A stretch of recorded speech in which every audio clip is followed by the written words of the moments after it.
अस्सलामुअलैकुम my YouTube family. Sonu talks में आप सबका फिर से वेलकम करती हूँ। उम्मीद करती हूँ आप सब ठीक ठाक होंगे। मैं भी शुक्र है अल्लाह का बिल्कुल ठीक ठाक हूँ। आज मैंने किसी और टॉपिक पे बात करनी थी, लेकिन अभी एक रिसर्च मेरे सामने आई, तो मैं उस रिसर्च के बारे में ज़रूर डिस्कस करना चाहूँगी आप सबसे। उम्मीद वैसे तो मुझे लगता है कि क्योंकि हमारे यहाँ पे कोई भी लेटेस्ट न्यूज़ होती है तो वो जंगल में आग की तरह फैल जाती है, तो ये न्यूज़ भी फैल चुकी होगी, बहुत सारे लोगों को इस बारे में पता होगा। लेकिन चलें, फिर भी मैं अपना ओपिनियन क्या रखती हूँ वो इस बारे में वो मैं रखना चाहूँगी। तो मेरा जो टॉपिक है वो टॉपिक ये है कि वीज़ाज़ जो अमेरिकन और ब्रिटिश हैं, इन्होंने वीज़ा पॉलिसी में कुछ चेंजिंग्स की हैं। उसके स्क्रीनशॉट्स मैं आपको साथ दे दूँगी, डाटा शेयर कर दूँगी कि ये प्रॉपर अथेंटिकेटेड है, फेक नहीं है ये। और पॉलिसी में चेंज क्या आया है कि पहले तो हमें जो वीज़ा मिलता था वो हमारी क्रेडिबिलिटी पे मिलता था, हमारी एलिजिबिलिटी पे मिलता था, हम कितने एजुकेटेड हैं इस बात के ऊपर मिलता था। अब ये सारी पॉलिसीज़ जो हैं अब ये ख़त्म हो गई हैं। अब वो देखेंगे कि आप सोशल मीडिया से कितने कनेक्टेड हैं। हाउ सरप्राइजिंग इज़ दिस कि आप के इंस्टा पे कितने फॉलोअर्स हैं, आप टिकटॉक पे कितने लाइव हैं, आप यूट्यूब पे क्या सर्च करते हैं, आप यूट्यूब पे क्या अपलोड करते हैं, और आप उनके लिए बेसिकली आप उनको क्या मुफाद दे रहे हैं, इस बेस पर आपका डाटा निकाला जाएगा, आपके जो स्टैट्स निकाले जाएंगे। इवन जो मैंने अभी रिसर्च की, आपकी वीज़ा पॉलिसी के अंदर आपका डाटा देखने के लिए वो ये तक देखेंगे कि आपके आईडी से चैट जीपीटी या गूगल बार्ड आप जिसको कह लें, जो एआई के टूल्स हैं जो हम सब यूज़ करते हैं, उस तक के जो आपके एनालिस्ट हैं वो देखे जाएंगे, स्टैट्स पूरा देखा जाएगा, आपकी रिसर्चेस देखी जाएंगी कि रिसर्च भी आपने किन टॉपिक्स पर की है, उस बेस पर अब आपके वीज़ाज़ लगेंगे।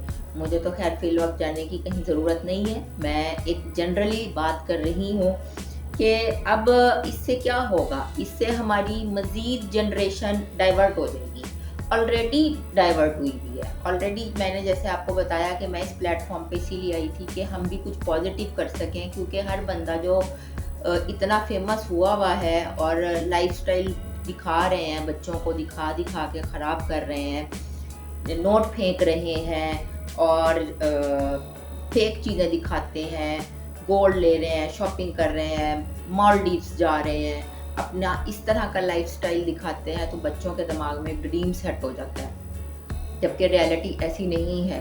हमारे यहाँ पे मिडिल क्लास और लोअर मिडिल क्लास तबका ज़्यादा है, और वही उनके बच्चे फिर फरमाइशें करते हैं पेरेंट्स से ये चीज़ें देख के कि आप ये करें, और ये चीज़ें नहीं हो पाती, जिसकी वजह से बच्चे सारा दिन फ़ोन पे देख के एंजाइटी डिप्रेशन ज़्यादा होता है। इवन मैंने कुछ बच्चों को खुद पर्सनली देखा है कि माएँ बच्चों को थेरेपिस्ट के पास लेके जा रही हैं। 7-8 साल का बच्चा है, वो थेरेपिस्ट के पास जा रहा है। रीज़न क्या है, वहाँ पे जाके जो उसकी बीमारी की रीज़न निकलती है, स्क्रीन टाइम ज़्यादा है। डॉक्टर ने ये सजेस्ट किया, मैं खुद एक फ्रेंड के साथ गई, तो डॉक्टर ने कहा कि स्क्रीन टाइम आपने बच्चे के लिए बहुत ज़्यादा दिया हुआ है, तो इस वजह से ये इसमें एग्रेशन बहुत ज़्यादा है। एनीवेज ये एक अलग डिबेट है, इस पर मैं किसी दिन अलग फिर से बात करूँगी। अभी मैं बात करूँगी कि जो ये वीज़ा पॉलिसीज़ आई हैं, ये वीज़ा पॉलिसीज़ जो अप्लाई होंगी, इस पर कौन अब क्रेडिबल है? वही लोग जो नाच गा के सोसाइटी ख़राब कर रहे हैं, जो लाइक्स और फॉलोअर्स के पीछे भाग रहे हैं, जो कुछ भी करने को तैयार हैं कि हम जो अपनी वाइफ्स के साथ गंदा मेकअप करके दिखाने को तैयार हैं, और मिलियंस में उनके फॉलोअर्स हैं। और ये फॉलोअर्स हैं कौन, ये भी तो देखें आप, हम ही लोग हैं ना। हम जो सोसाइटी, हमारी आवाम इनको इतना सर पे चढ़ा देती है। मैं इतने दिनों से कंटेंट पे काम कर रही हूँ, हार्डली मुझे कोई वो नहीं है, क्योंकि मैं पॉजिटिव काम कर रही हूँ, मेरे इतने सब्सक्राइबर्स नहीं हुए, लेकिन इस तरह की हरकतें अगर मैं करूं, मुझे इवन कुछ लोगों ने ये सजेस्ट किया फैमिली में से कि तुम जो कंटेंट बना रही हो ये इतना वर्दी नहीं है, जो मार्केट में चल रहा है, तो तुम वो बनाओ। तो मैंने उनसे यही कहा कि मेरा इस प्लेटफॉर्म पे आने का मकसद यही था कि मैं कुछ डिफरेंट लेके आऊँगी। मैंने इन लोगों से हट के चलना है, मैंने भेड़ चाल में नहीं चलना। हम स्टिक टू द टॉपिक रहते हैं। और मैं इस टॉपिक पे बात ये करूँगी कि डिजिटल चैनल्स जिनके होंगे वीज़ाज़ उनको मिलेंगे। तो ये तो एक और हमारे लिए रेस कर दी है, रैट रेस, हमारे लिए एक नई रैट रेस शुरू हो गई है। अब जिनके नहीं भी अकाउंट्स होंगे ना, ये पॉलिसी देखने के बाद वो बनाएंगे सोशल मीडिया पे आके, पता नहीं वो क्या क्या फेमस होने के लिए, वायरल होने के लिए वो क्या क्या हरकत व सकनात करेंगे। गॉड नोज़ कि ये अब कौन सी रैट रेस एक स्टार्ट होने लगी और हम किस तरफ जा रहे हैं। खैर, मैं तो यही कहूँगी कि जो समझदार लोग हैं उनको पता है उन्होंने क्या करना है। बाकी जिनको बहुत ज़्यादा प्रॉब्लम है वो जो भी करेंगे उनको कोई समझा नहीं सकता। मेरा सिर्फ कहने का मकसद ये है, अगर समझदार लोग हैं और वो देख रहे हैं तो खुदारा वीज़ा के लिए जैसे लोग डंकी लगा के कोशिशें करते हैं, बाहर जाते हैं, तो खाली वीज़ा के लिए गलत कंटेंट मत उठाइएगा, गलत कंटेंट मत चुनिएगा, फॉलोअर्स और लाइक्स के पीछे मत भागिएगा। लाइफ आपकी है, गुजारा पाकिस्तान में भी हो सकता है, वहाँ जाके भी इतनी कोई अच्छी जॉब्स नहीं मिल जाती इन लोगों को। इस बारे में भी हम किसी दिन बात करेंगे कि बाहर मैं गई हूँ, मैंने देखा है कि वहाँ पे क्या हो रहा होता है, फैमिली के बहुत सारे लोग गए होते हैं।